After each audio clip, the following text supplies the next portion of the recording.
ને મિત્રો મજામાં.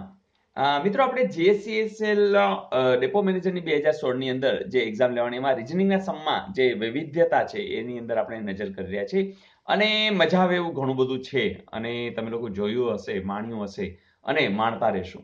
વાત આવી છે કે જો એ ક્રોસ બી નો અર્થ છે એ બી ની બેન છે, એ ભાગ્યા બી નો અર્થ છે એ બી ની દીકરી છે અને એ ઓછા બી નો અર્થ છે એ બી નો દીકરો છે. તો પી ઓછા ક્યુ ગુણ્યા આર અને ભાગ્યા એસ આ બધું જે છે એમાં પી નો એસ સાથેનો સંબંધ શું છે? મિત્રો સાવ સિમ્પલ, ખાલી આટલું જ ઉપાડીએ. પી ઓછા ક્યુ, ચાલો ક્યાં શું છે? તો પી ક્યુ નો દીકરો છે. તમને યાદ છે ને? આ પી કોનો દીકરો છે? ક્યુ નો. એટલે પી છે એ દીકરો છે ક્યુ નો. આ લ્યો કામ પતી ગયું. બરાબર? તમને ખબર છે ભાઈ હોય તો આપણે ચોરસ કરશું, બેન હશે તો રાઉન્ડ કરશું, ભાઈ બેન હશે તો એક લીટી કરશું, પતિ પત્ની હશે તો ડબલ લીટી કરશું, દીકરો કેમ હશે તો નીચે જશું, પિતા કે માતા કેમ હશે તો ઉપર જશું. બસ આટલી જ વાત છે. તો આ જે રીત છે એ ક્યાંય તમને બુકમાં જોવા નહીં મળે અને આ મેં ખાસ ડેવલપ કરી છે તમારા માટે કે જેથી કરીને એક પણ પ્રશ્ન તમે જોતા રહેજો, તમને ક્યાંય ભૂલ નહીં પડે.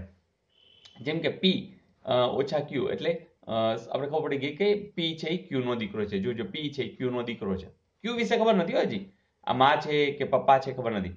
આગળ જઈ ક્યુ ક્રોસ આર એનો અર્થ છે ક્યુ છે આર ની બહેન છે.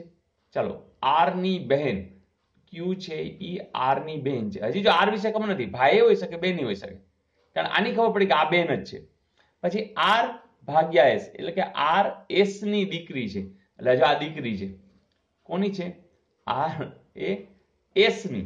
તો આ એસ હજી એસ વિશે ખબર નથી, આ પિતા હોય માતા હોય, કારણ કે આપણે એસ વિશે કઈ વાત નથી કરી, પણ એટલી ખબર છે કે આર ભાગ્યા એસ એ ભાગ્યા બી એ બી ની દીકરી, તો આર છે એ એસ ની દીકરી છે.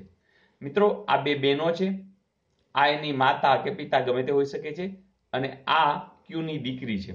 હવે એનો પ્રશ્ન જોઈએ પી નો એસ સાથે સંબંધ, આ પી અને એસ. તો જોજે એની દીકરી, આ દીકરી થાય કારણ બે બહેનો છે, દીકરીની દીકરી એવું કઈ છે? યસ આ રહી દીકરીનો, હા સોરી આ દીકરો છે, સોરી દીકરીનો દીકરો. તો તમારા ઘરે રેડી છે દીકરીનો દીકરો. તો કારણ કે આની આ દીકરી, આ બે બહેનો છે અને એનો આ દીકરો છે ને સહેલું મિત્રો. તો રિલેશન લગતા, સંબંધને લગતા આવા કોઈ પણ સમ હશે તમારા માર્ક તો જવાના નથી નથી અને નથી. જોઈએ નેક્સ્ટ. મિત્રો શ્રેણીમાં તમને જે અંગ્રેજી મૂળાક્ષરો છે એના આધારિત આ શ્રેણી પૂછી છે. તમારે આ ચારમાંથી કંઈક મૂકવાનું છે. એ સી પછી ડેશ છે એટલે અહીંયા કંઈક ધારો કે બી મૂકો છો, એ જ રીતે પછી સી મૂકો. તો એના દરેક મૂક્યા પછી જો 1 2 3 4 5 ને 6 જગ્યાએ તમારે મૂકવાનું છે. જો 6 6 તો બધા આપ્યા છે. તો મિત્રો મને લાગે છે તમે ટ્રાય કરો. ટ્રાય એટલે કરો મસ્ત છે અને થોડુંક કામ છે ને કહેવાય ને મજા આવે એવું છે.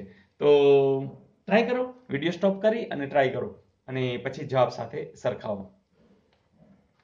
ફાઇન મિત્રો, આની અંદર મેં તમને અગાઉ વાત કરી હતી કે તમારે એક જ કરવું પડે કે આવા ટુકડો ન કરવો પડે. તમારે આખા તમારું જે રફ પેજ હોય ને એની અંદર પહેલા તો આખું લખી નાખવાનું, 4 વાર લખી નાખવાનું.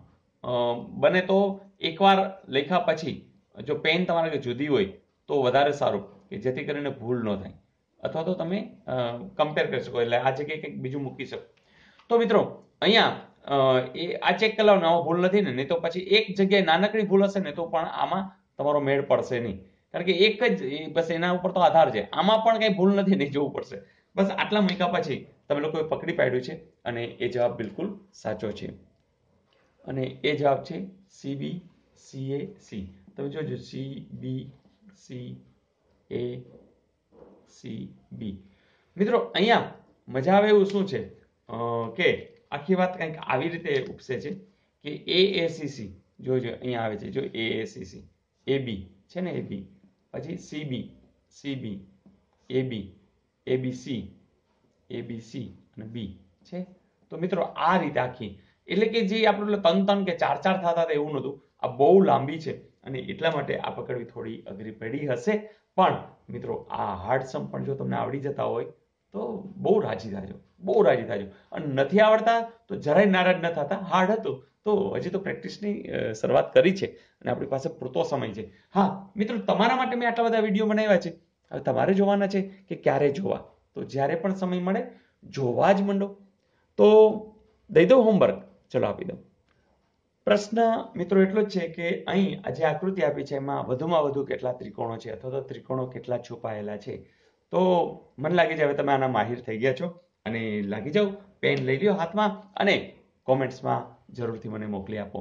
અને હા, સાથે સાથે લખો પણ ખરા, હાવ યુ ફીલ, કેવી મજા આવી રહી છે. તો મને પણ મજા આવશે.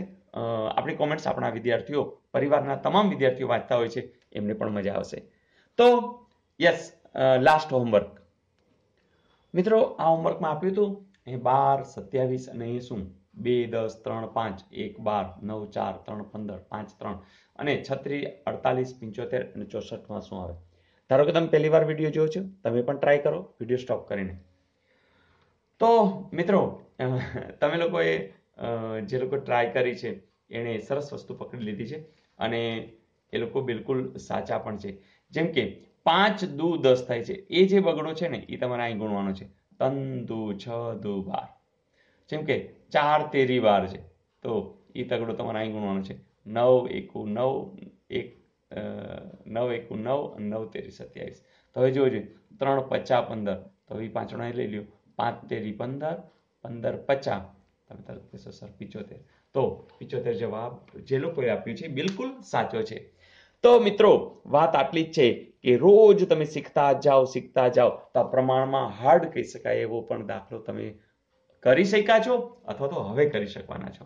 તો આ કોન્ફિડન્સ સાથે કામ ચાલુ જ રાખશો, આગળ કામ કરશો, બધા મિત્રોને જાણ કરતા રહેશો અને બસ એક જ લક્ષ્યાંક કે હવે આપણે કોઈ પણ એક્ઝામ હોય એની અંદર એક પણ માર્ક્સ જવા દેવા નથી.